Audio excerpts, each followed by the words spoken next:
Whoa.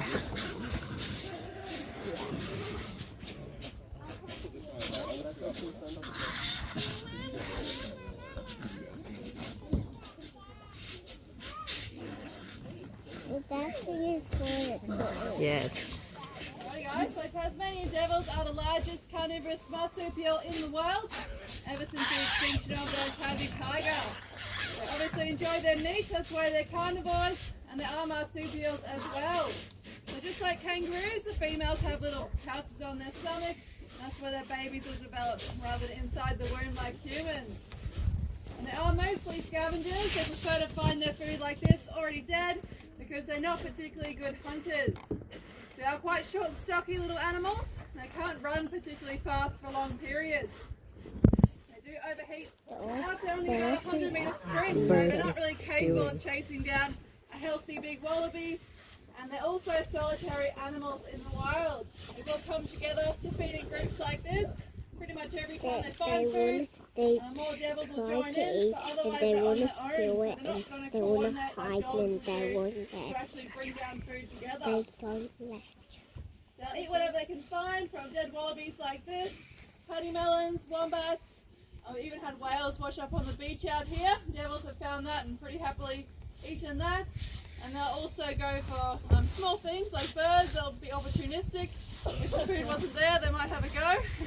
There's one here called Koa. He's brought down some birds before, so they will take the chance if they get it. And also eating lizards and tadpoles and even moths and things. So huge variety of diets, and they usually eat whatever, the whole thing of whatever they're eating. These guys will start off with the muscles, and as the bones start to emerge, they can crunch right through those bones and they'll swallow the shards. And they'll finish off all the fur and skin as well. They're not fussy at all. I can eat the bones. And the reason they can crunch right through those bones is because they do have the strongest jaw pressure for their size of any mammal on Earth. So if you did scale them up to the size of a tiger or something big like that, they would actually have a stronger bite force than a tiger. And luckily they only stay at about 10 kilos, so pretty small, like a small little dog. So they're not too dangerous. They're pretty actually shy in the wild, so you don't have to worry about when you're hiking out in the wilderness at all. They're not going to approach you and attack you or anything. They're very shy in the wild. But yeah, a little bit different in captivity because we obviously bring them food every day, so they kind of associate us with mealtime. They don't necessarily see us as a meal, but they know we often have something yummy with us. So they just have kind of lost a bit of fear from us. So they can be a little bit naughty in captivity. The breeding season is one of the most interesting things about the devils. Starts off in early autumn, even late summer, goes all the way through to the beginning of winter. And basically, the females go through 3 estrous cycles in that time, and each time she'll grow a big layer of fat around her neck like a love handle, and she'll start sending out pheromones so all the males in the area can smell that she's ready for breeding. And here we do have 3 young males. They're not even quite 2 years old yet, so they're still relatively pretty. There's one that does have a bit of scarring on his bum, but as they get older, we've got a really old boy next door with quite a lot of scarring on his face. They just get pretty rough looking as they get older, the boys, because they fight a lot more at meal time and when they're going through other breeding cycles. The boys end up looking pretty battered. That's exactly what a female's after. That's right. She prefers a man who looks a bit more rugged, because it shows to her that he's got quite good life experience and he's made it to a good age if he looks like that. So good genes for survival. So she obviously wants that for her offspring. So if she likes him, she will completely submit to him and actually allow him to drag her away by the neck, where she's got the layer of fat, into a den or a hollow somewhere, and he'll pretty much hold her hostage there for about a week.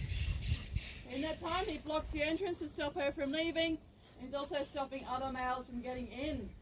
So he's getting attacked from outside the den by the other males who can smell the female in the den, and after a few days, the female's actually sick of him anyway, even if she liked him at the start, and she'll attack his face from inside the den.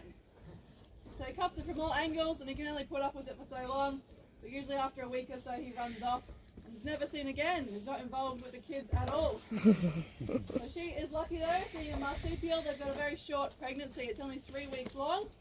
But she does give birth to a huge quantity of babies, between 20 to 40 babies on average. So a huge amount, but being a marsupial, they're only tiny when they're born, so about the size of a grain of rice. But she'll give birth to that huge quantity, but she only has 4 teats in her pouch, so she can only provide milk to 4 of them. It doesn't matter how many she gives birth to, only 4 can actually survive. So as soon as they're born, they have to race to get into her pouch and secure one of her teeth. Punch it. Otherwise they have no way of Crack it surviving. They will just fall off and die, or she might even just pick him up as an extra snack. The seagulls Pretty coming. rough first day for these guys. You've got to fight all your siblings for a place in the pouch. And even then, sometimes as they're getting bigger, taking up a lot of mom's resources, probably trying She to bring wants to them back steal the meat food. and also give them milk See? as well. Sometimes if she's a bit overwhelmed and there's a bit like not great amounts of food around, she's a bit stressed, they have been known to kill and eat 1 or 2 of their own babies and share that with the remaining siblings. So it's a pretty low odds to make it to adulthood.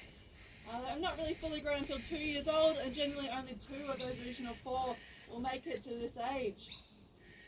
So another major factor in their low survival rates is they get kicked out of home at only 9 months old. Yes, yes. The babies up the top there, we've got 3 little baby devils. They're about 9 months old now, so they're really quite small still. They're only about 4 kilos. These ones are probably about 8 or 9 kilos.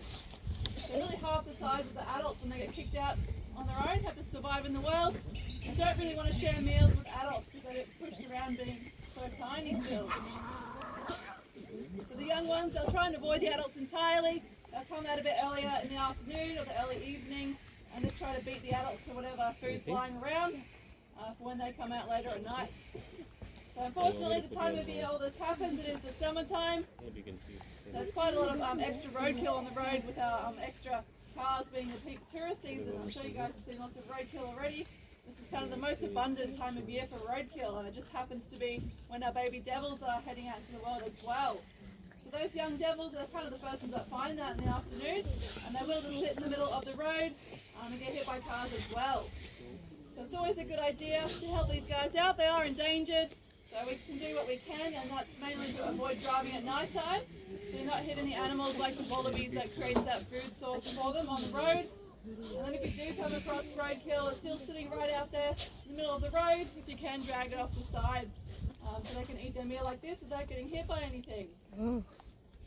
The main reason they are so endangered is because of a contagious cancer in the wild called devil facial tumour disease. And it's only been around for about 30 years, but in that time the population has reduced by about 80% in the wild. And it's because it just spreads so easily between them, so they're pretty sharing that meal there, spreads through saliva and blood, so they're always getting saliva over the same piece of meat and then getting that in their mouth, and often biting each other as well. So they're just going to go for a bite soon. Oh. Yeah, they often bite each other, so that just transfers the cancer between them through contact. They grow these horrible lesions all over their face and in their mouth, and eventually they just can't really eat anymore. Once they get so big, they'll starve to death or even suffocate sometimes. So a really horrible condition, but there's certainly not all doom and gloom anymore. They have done a lot of work in those 30 years to develop vaccines. And they did develop one about 10 years ago, but it did need to be hand injected into each devil.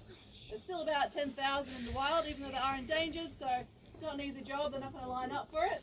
So they're now working on oral vaccines instead. That'll be much easier to distribute to those wild devils, even in pieces of meat like that, or even little dog biscuits. So you can set up little treat stations. Devils can just come along and ingest that, and they'll have some immunity to that cancer then.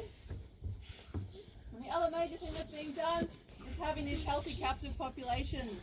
So there's about 5,000 in captivity around Australia. We've got about 40 here at Nature World. We do breed them each year to keep a population going. So it's really part of an insurance population, so they can never actually go completely extinct. Even if they did eventually die out in the wild from that cancer, we have these populations to work from. In the meantime, these guys really are ambassadors for their species, so you can all see their natural behaviour and just learn a bit about them. Now I'll stick around for some questions, but I hope you enjoyed, guys, and enjoy the rest of your day. Any questions? Made short work of it. Guys are actually sharing usually. It's actual brothers, but this one's not really friends with the other two. He's not really friends with them, so he usually gets pushed out when he pushes the other two out. The person is scared for a while.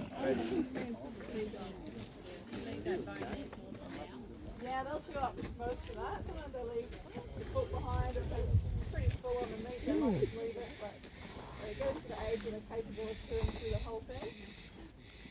They don't really get that full jaw pressure until Thấy không ạ, about cái 2 kiện years old, so crack not crack far off crack. that now.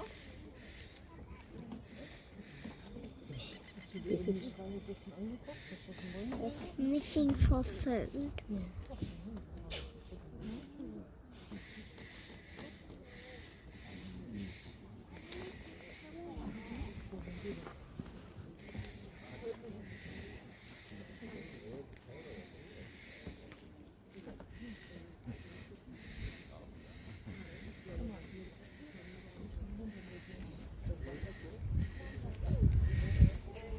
Back the fur as much as they can. Quite good with their hands. They've almost got little opposable thumbs. Just using to grasp it.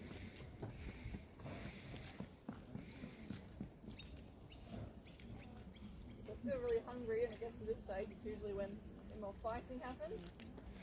Because there's less to go around. That's still tomorrow. So yeah, once a day. Yeah, that's all bite marks. So on the probably some collar dodges to the fence. These two is Keanu and Kenobi, and they're pretty bonded. So they're